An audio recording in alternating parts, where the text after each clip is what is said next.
They thought I'd stay broken. But they didn't know what patience can do to a man like me. Threats don't always come loud. Sometimes they arrive calm, spoken like policy, delivered by someone who's been practiced at control so long they mistake obedience for love. My mother-in-law didn't raise her voice. She didn't have to. We were in her kitchen, the same place she'd once kissed my daughter's forehead and called me son, like it meant something. Same counters I'd leaned over at midnight fixing invoices, untangling payment gateways, making sure her business didn't drown when she panicked. She crossed her arms and said it like a choice I'd already agreed to. "Pay me what I'm asking," she said, eyes steady, "or things change with your child." The room went quiet in a way that felt surgical. Not shock, precision. I felt my chest tighten, then clear. I asked the only question that mattered, even though I already knew the answer. "Change how?" Her mouth didn't smile. Calculated. "You know how much influence I have. Family courts listen to grandmothers. And people remember who helps and who doesn't." There it was. No confusion. No misunderstanding. Money on one side, my child on the other. A line drawn by someone who believed blood gave her leverage. I didn't argue. I didn't threaten back. I didn't even raise my voice. I nodded once. Not agreement, containment. The kind you learn when you realize anger feeds the wrong people. She mistook that nod for fear. People like her always do. I walked out without another word. In the car, my hands were steady. That surprised me. I expected rage. Instead, I felt focus. A cold, quiet alignment. I understood something I hadn't allowed myself to admit for years. Every favor I'd given, every system I'd stabilized, every bridge I'd repaired had trained her to believe I was permanent infrastructure. Not a man. A resource. At home, my daughter ran to me, arms open, trusting the world because she didn't know how small adults can be when they want power. I held her and made a decision without announcing it to anyone. I would not negotiate with threats wrapped in family language. I would not panic. I would remove access. My name is Marcus, and this is how I got my revenge. I didn't respond to her messages. That was the first crack. For years, I'd been predictable. Reliable. The man who answered calls no matter the hour, who fixed problems before they became public embarrassments, who kept his mouth shut because that's just how family is. Silence wasn't my pattern. It was my disruption. The first text came the next morning. Short. Casual. Like nothing had happened. "We need to talk." I read it once and put my phone down. By the third day, the tone changed. "This isn't like you. Why are you doing this?" I still didn't reply. At home, life stayed normal. That was the part nobody expected. I packed lunches. Helped my daughter with spelling words. Sat beside my wife on the couch and watched a show without really watching it. I wasn't sulking. I wasn't spiraling. I was calm. My wife noticed. "You're quiet," she said one night, not accusing, just unsure. "I'm thinking," I answered. She nodded, but I could tell it made her nervous. Silence scares people who benefit from noise. Late at night, when the house was asleep, I opened my laptop. Not to plot. To review. I went back years, emails labeled urgent, contracts she'd skimmed but I'd rewritten, access permissions I'd set up because you're better with this stuff. I followed the trail slowly, methodically. What I saw now was different. Dependency isn't always obvious when you're the one being depended on. The family group chat lit up. Subtle messages at first. Concern dressed as curiosity. "Is everything okay? She's really stressed. You should call her." I muted it, not out of spite, out of clarity. The silence started to work on them. You could feel it. People filled the void with their own assumptions. Guilt, fear, control slipping without explanation. And me? I felt something unfamiliar. Relief. For the first time in years, nothing was demanding my immediate attention. No one was leaning on me without asking. No one was confusing my restraint for consent. I closed the laptop and realized the truth wasn't going to be loud. It was going to be slow, and it was already moving. You don't recognize manipulation when it grows up beside you. It blends into routines. It borrows the language of care. It hides behind phrases like family helps family until you stop asking who's helping who. As the days passed in silence, memories started lining up in my head like evidence I'd ignored for years. Not one big betrayal, death by 1,000 small accommodations. The first time she'd called me in a panic because her payroll system froze. The second time a vendor threatened to pull out and she handed me the phone like a lifeline. Each time I stepped in, solved it, absorbed the stress, and moved on without asking for credit. That became my role. I remembered holidays interrupted by just one quick thing. Birthdays where I stepped outside to take calls because you're the only one who understands this. I remembered how she'd say thank you once, then never again, like gratitude had an expiration date when competence became expected. Back then, I told myself it was normal, that stepping up made me a good husband, a good son-in-law, a reliable man. What I didn't notice was how often my boundaries were framed as inconveniences, how questions turned into expectations, how suggestions hardened into demands the moment I hesitated. I remembered the look she'd give when I said no. Not anger, disappointment, like I'd broken an unspoken contract she believed existed. And the truth hit me harder than her threat ever could. She didn't wake up one day and decide to leverage my child. She'd been testing leverage for years.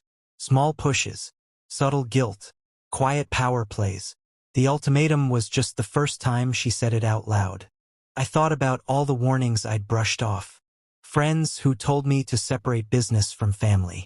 My wife's rare but telling discomfort when her mother crossed lines. My own exhaustion that I kept labeling as responsibility. I asked myself the question that scared me most. What if I stop? Not dramatically, not angrily, just stop. Would the business survive? Would the family respect me? Or would everything unravel the moment I wasn't there to catch it? That question used to terrify me. Felt selfish, disloyal. Now it felt necessary. I realized something important in that quiet reckoning. If everything collapses when one person steps back, that person wasn't being helped. They were being used. And for the first time, I was ready to see what happened when I let go. I stopped remembering and started measuring. Emotion had its place, but clarity lives in details. One night, after my daughter fell asleep and the house settled into that soft hum of safety, I spread everything out in front of me. Not physically, but mentally. A map of what I'd built, piece by piece, over years of just helping. I listed it all. The vendor onboarding process I redesigned when hers kept failing. The payment gateway I stabilized after 2 chargeback scares. The compliance checklist she never learned because I always handled it. The contracts she signed without reading because I'd already rewritten the risky parts. The cloud storage she used daily without knowing the access permissions were tied to my account. I didn't feel proud. I felt awake. Her business wasn't independent. It was insulated. Protected by layers she didn't understand and never bothered to learn because I was always there. She stood on a floor I'd reinforced so well she believed it was concrete, not scaffolding. That's when the anger finally tried to show up. Not explosive, sharp. It asked me to confront her, to announce my value, to demand respect. I didn't listen. Anger wants witnesses. Control wants outcomes. I chose outcomes. I didn't touch a single file. Didn't delete anything. Didn't lock anyone out. That would have been loud, obvious, defensive. Instead, I did less. I stopped anticipating problems. Stopped preempting mistakes. Stopped smoothing conversations with vendors before they escalated. I let processes run exactly as designed without my quiet adjustments. Felt strange. Like watching someone ride a bike you'd been holding upright without realizing it. First, everything stayed steady. Momentum does that. I knew the wobble would come later. And I also knew something else. She had no idea how much she relied on what she couldn't see. She believed power lived in titles, not systems. In authority, not infrastructure. That belief was about to cost her. I closed my laptop and felt a calm settle in that I hadn't known I was missing. For years, my value had been measured by how much I prevented from going wrong. Now I was about to learn what happened when prevention ended. I didn't warn her. I didn't explain myself to the family. I simply stepped back. And the silence, once again, did the work for me. They didn't come with questions. They came with conclusions. Started subtly like all family pressure does. A call from an aunt who never checked in unless something was wrong. A message from a cousin who framed judgment as concern. Everyone suddenly wanted to understand why I was being difficult, why I was withholding help, why I was changing. No one asked what she'd said to me. No one asked why I'd gone quiet. They assumed the problem was my reaction, not her threat. "You know how she is," my uncle said over the phone, sighing like the conversation exhausted him. "She didn't mean it like that." I almost laughed. Like what? Like a threat involving my child? Like leverage dressed as family discipline? I didn't argue. I didn't correct him. I thanked him for calling and ended the conversation politely. That confused him more than anger would have. At home, my wife carried the weight they dropped. I could see it in the way she moved, slower, careful, torn between loyalty and reality. Years of being raised under her mother's authority don't disappear overnight. "She says you're punishing her," my wife said one night, eyes tired. "I'm not," I answered honestly. "I'm just not protecting her anymore." The sentence landed heavy between us. It wasn't cruel. It was factual. And facts are harder to fight than emotions. The family gatherings changed. Conversations went quiet when I entered rooms. Looks lingered a second too long. I became the problem without ever raising my voice. Then someone said the thing that confirmed everything for me. A cousin, frustrated, let it slip during a heated exchange. "Come on," he said. "You always fix things. You're not really going to walk away." There it was. They'd built their expectations around my endurance, around my silence, around the version of me that absorbed discomfort so everyone else could stay comfortable. I realized then that to them, my boundaries felt like betrayal. That was fine. I stepped back further, declined invitations, shortened conversations, removed myself from the emotional ecosystem that thrived on my compliance. Behind the scenes, the business began to strain. Nothing dramatic, yet just enough to create tension. And tension, I knew, would soon start revealing truth. Because when systems wobble, people show their real priorities. And mine had already been chosen. It wasn't dramatic. That's what surprised me most. No alarms. No angry emails marked urgent. No public meltdown that everyone could point to and say, "There, that's his fault." Started small. A vendor payment processed late because the backup authorization I usually handled quietly wasn't in place. A compliance reminder went unanswered because it lived on a calendar only I maintained. A staff member asked a question that should have had a simple answer, except the answer had always come from me. Confusion crept in where certainty used to live. My mother-in-law called that afternoon.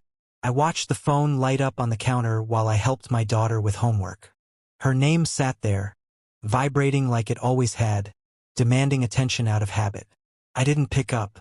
10 minutes later, a text. "Call me. This is important." I finished the spelling list, praised my daughter, tucked her into bed. Then I sat on the couch and stared at the wall, feeling something I hadn't felt in years. Stillness. Not avoidance. Not denial. Choice. The second call came later that night. Longer ring this time. More insistence.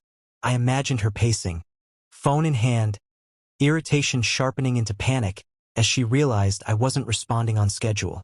For years, urgency had been her leash. If she labeled something important, I came running. Tonight, important didn't belong to her.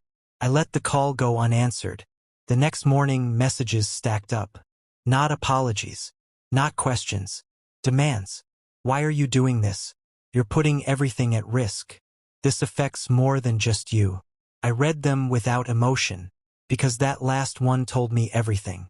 This was never about relationship repair. It was about access.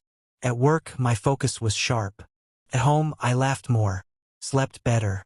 My body, freed from constant low-level stress, felt lighter, like it had been waiting for permission to rest. The irony wasn't lost on me. The moment I stopped holding everything together, my own life started stabilizing. By evening, I heard through family channels that things were getting complicated at the business. Staff frustrated. Vendors asking questions she couldn't answer.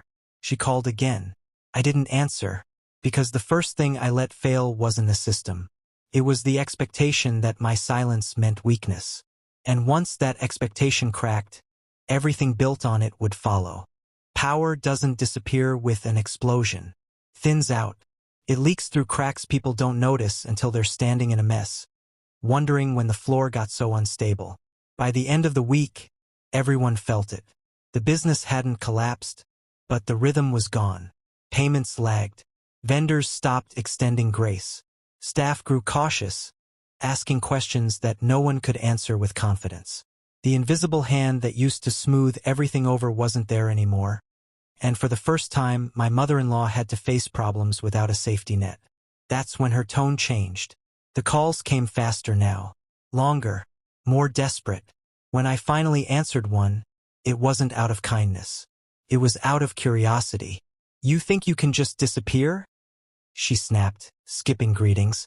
"Do you have any idea what you're doing?" "I know exactly what I'm doing," I said calmly. Silence. She wasn't used to that tone from me. No apology. No explanation. No defensiveness. "You're hurting your own family," she said, reaching for guilt when authority failed. "I'm protecting mine," I replied. Her breathing sharpened on the other end of the line. I could hear the panic creeping in, the realization that yelling wouldn't fix this. Control was slipping, and she didn't know how to grab it back. The family pressure doubled. Messages turned sharper. Accusations replaced concern. "You're being selfish. She raised your wife. This isn't how men handle things." I ignored most of it, engaged only when necessary, and even then, briefly. I wasn't here to convince anyone. I was here to set a boundary and let consequences teach the lesson. Then she made her mistake. She threatened me again. Not as clean as before. Louder. Sloppier. Over the phone. "If you don't fix this," she said, voice shaking, "don't think I can't make things difficult for you. You know what I'm capable of." There it was. Confirmation. Proof that the ultimatum wasn't a one-time lapse. It was her strategy. I didn't raise my voice. "Don't ever speak about my child again," I said quietly. "This conversation is over." I hung up, and for the first time I felt no doubt. Because when someone shows you they'll weaponize family to maintain power, the only safe move is to remove their access to every lever they think they control. She thought she was escalating. She didn't realize she'd just pushed me past the point of return. She asked to meet 3 days later. Not at her house. Not at mine. Neutral ground.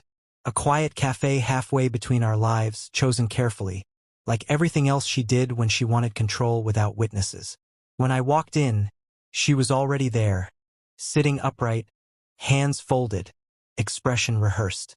This wasn't rage. This was negotiation. "Thank you for coming," she said, like she was doing me a favor. I sat down without returning the courtesy. She launched into it immediately, half apologies wrapped in justification. Stories about stress, about misunderstanding, about how family shouldn't let business suffer over emotions. I let her talk.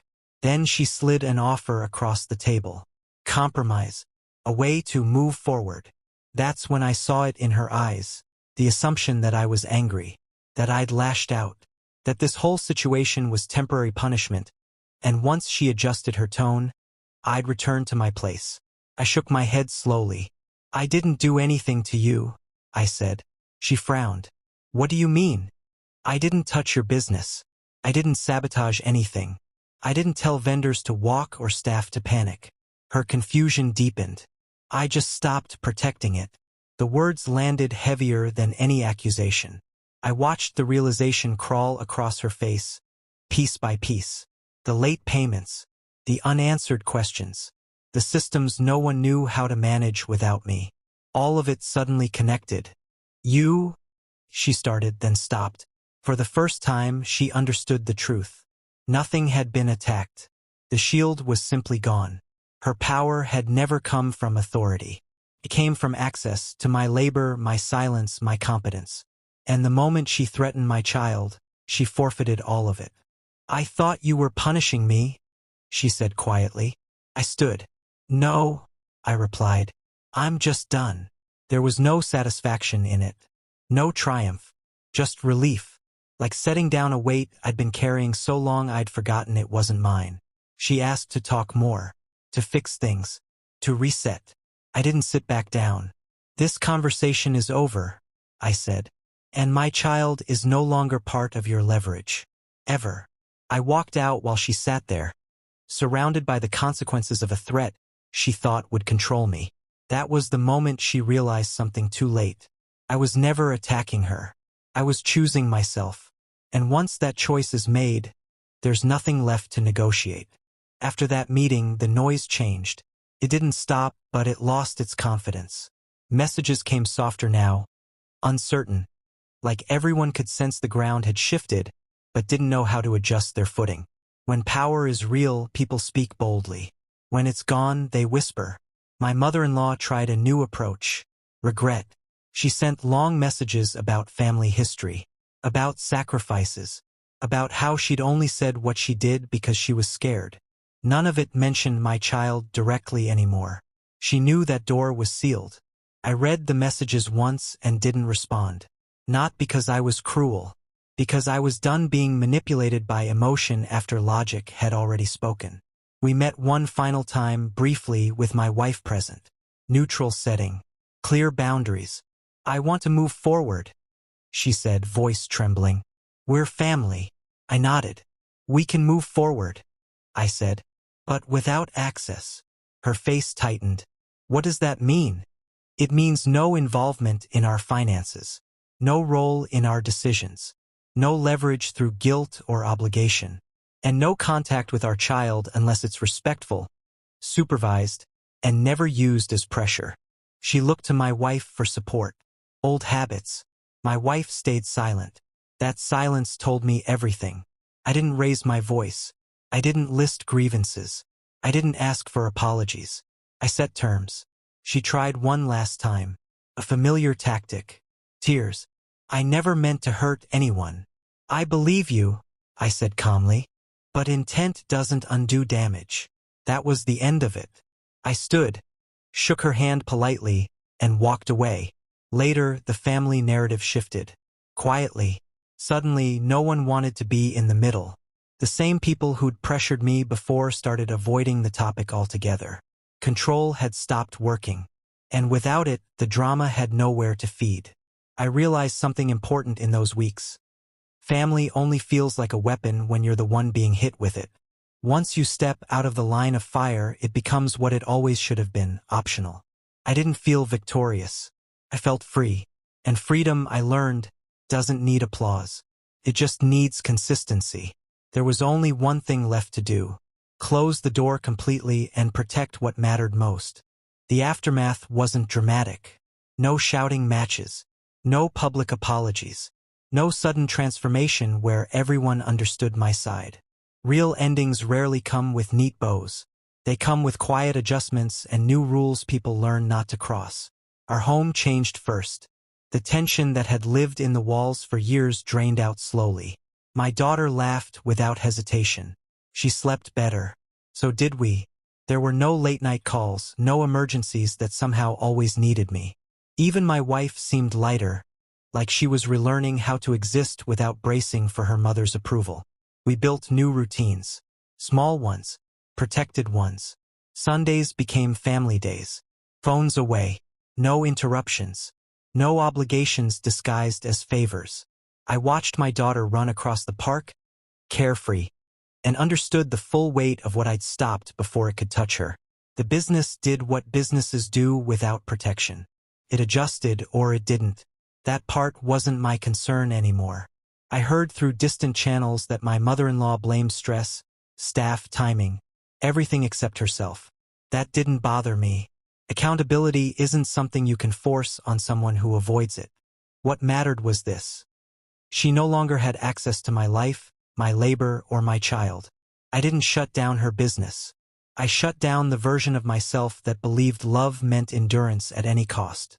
I kept my peace. I closed my access. I saved my family. The lesson settled in slowly, like a truth that doesn't need repeating. People will use whatever leverage you allow them to believe they have. The moment you remove it, calmly, legally, permanently, the game ends. They thought threatening my child would make me bend. They didn't understand who they were dealing with. A man who understands systems doesn't argue with emotion. He just removes access. And that's how I won. Quietly,